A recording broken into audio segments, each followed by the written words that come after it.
Welcome back to the news at 10.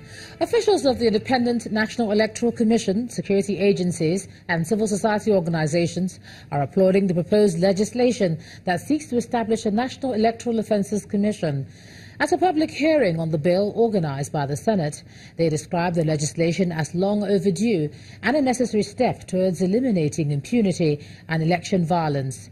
Despite arguments against establishing a new commission, the INEC chairman, Professor Mahmoud Yakubu, insists it would help reduce the enormous budgetary expenses for elections. Our correspondent, LASG, reports. Elections in Nigeria are not always simple affairs. A constant challenge for the country is how to ensure that the process is free, fair and credible.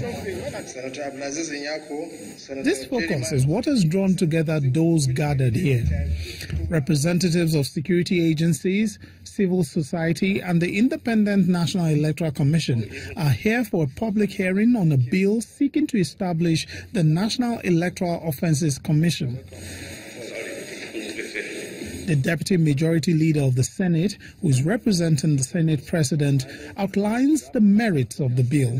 The Chairman of the House Committee on Electoral Matters describes the legislation as a turning point for elections in the country. The INEC cannot be a complainant and a prosecutor in matters of electoral offences. The proposed commission will take on that role to, among other things, prevent, enforce, investigate and prosecute electoral malpractices and offences in order to aid the overall conduct of elections. It represents a turning point away from the history of badly conducted elections where electoral crimes produce election riggers and political apathy, breeding waste of public resources, civil disturbances and violence with adverse effect on elections. Nigerians want to hear from you. The chairman of the Independent National Electoral Commission says the legislation is long overdue and will allow the commission to focus on other responsibilities. The bill, when passed into law, will not only ensure speedy and effective prosecution of electoral offenders, it will also enable INEC to focus and prioritize on its other extensive responsibilities as an election manager. Addressing possible arguments against creating a new commission that may increase government expenditure, the chairman of the Electoral Commission believes this may just help government reduce expenditure. In France, for instance, the ballot paper is an A4 piece of paper. That's all. But here, we print our ballot paper to currency quality, entrust it to the Central Bank of Nigeria to escort the material to the states with all the security accorded to our national currency, simply because of the fear that something may happen along the way, and at the end of the day, nothing will happen if the process is subverted. So that is an enormous amount of money we are spending simply in order to head off this impunity. The bill appears to enjoy the support of participants at the event. Representatives has passed its own version of this bill, and with the support it appears to be enjoying here, one wonders if this bill can be passed before the 2019 general elections. LASG, Channels Television News. Students, youth corps members, traditional rulers and many others today joined officials of the Lagos State government in a symbolic walk against sexual and gender-based violence. The walk is an initiative of the Domestic and Sexual Violence Response Team of the state government. In their address to the people of the state, Governor Akinwumi Ambode and the state chief judge reiterated the government's zero tolerance for such offences.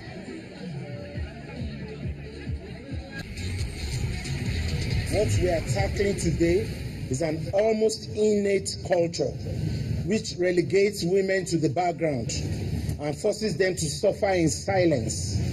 In Lagos, we are waging a war against this culture, and we will do everything within our power to transform ours to a culture of equality, respect, and dignity for all.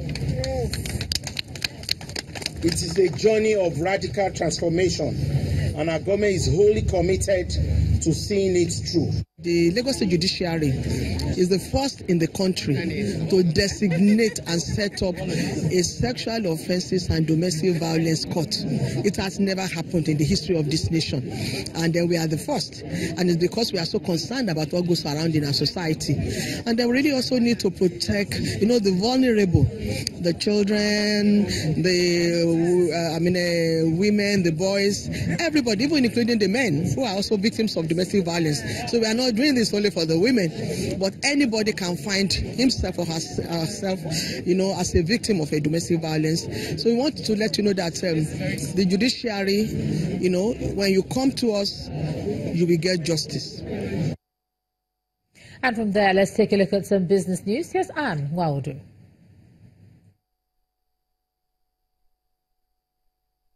You first. First Bank.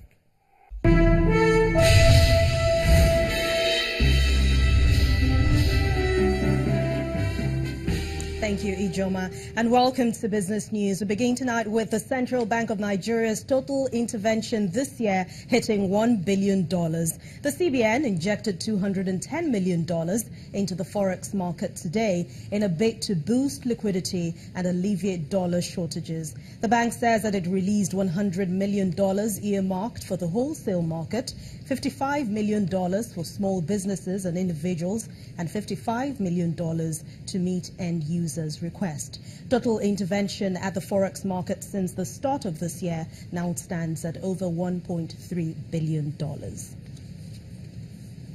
Listed Tier 1 lender, we're talking about Zenith Bank, has released an impressive full-year result of its financial performance for the year 2017. The gross earnings for the bank rose by 46.6% to 673.36 billion naira in the last year, and that's up from 454.8 billion naira it recorded in 2016. The company's profit before tax also increased by 173.5 billion naira. Profit after tax also grew to 157.1 billion naira, while earnings per share rose to 501 kobo, up from 380 kobo it posted in 2016.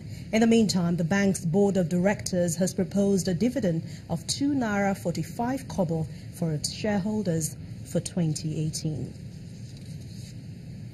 Negative sentiment trailed today's session at the Nigerian Stock Exchange as short-term investors took advantage of the string of marginal gains recorded last week. Tosin Adeshina has the details.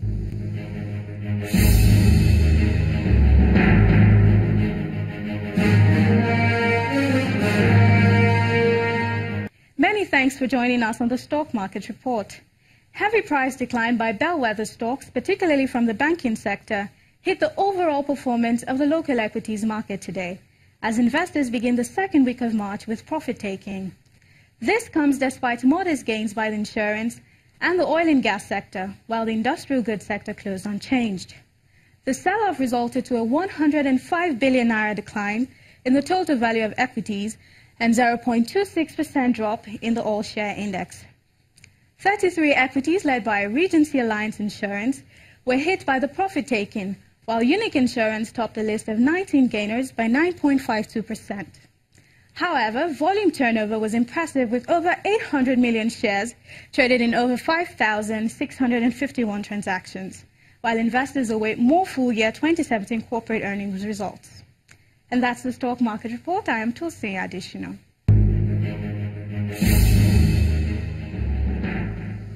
Thanks a lot, Tosin. Renewed concerns of possible trade war following U.S. tariffs proposal on steel and aluminium imports sent major stocks on Wall Street in negative territory today. But it's green arrows for their global counterparts. Let's check out the numbers for today.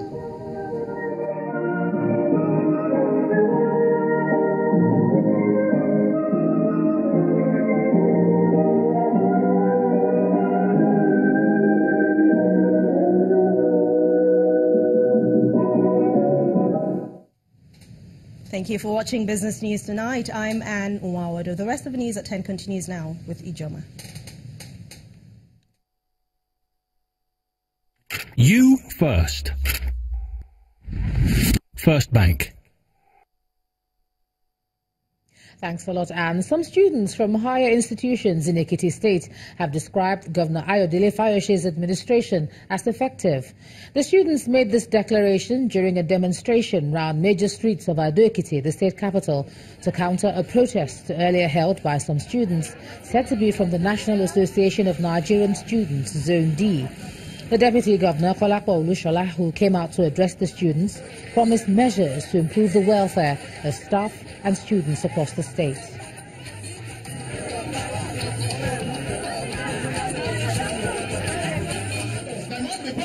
There must be scope, there must be boundary, there must be terminate of from your constitution. So from this regard, for any coordinator from any zone to come to the state, they need to consult the state, consult the HSUG president before they move into any institutions in Ekiti State. These students who are coming into Ekiti State to come and protest are not from Ekiti State. They are being mobilized by the opposition, by the APC from adjoining states in the name of Zone D Southwest. Now you can imagine the NANS within the Ekiti State is not part of this protest. So how can they come? How can they come from outside? How can they come from outside and now say they want to protest when the student union government in our various institutions are dissociating themselves even from such planned protest? It simply shows unnecessary and ungodly politicking. Still ahead on the news at 10, MPFL club side Kwara United and technical advisor John Obu agreed to part ways after club's dismal performance in 2017-2018 season. And that's on Sports News. Do join us again.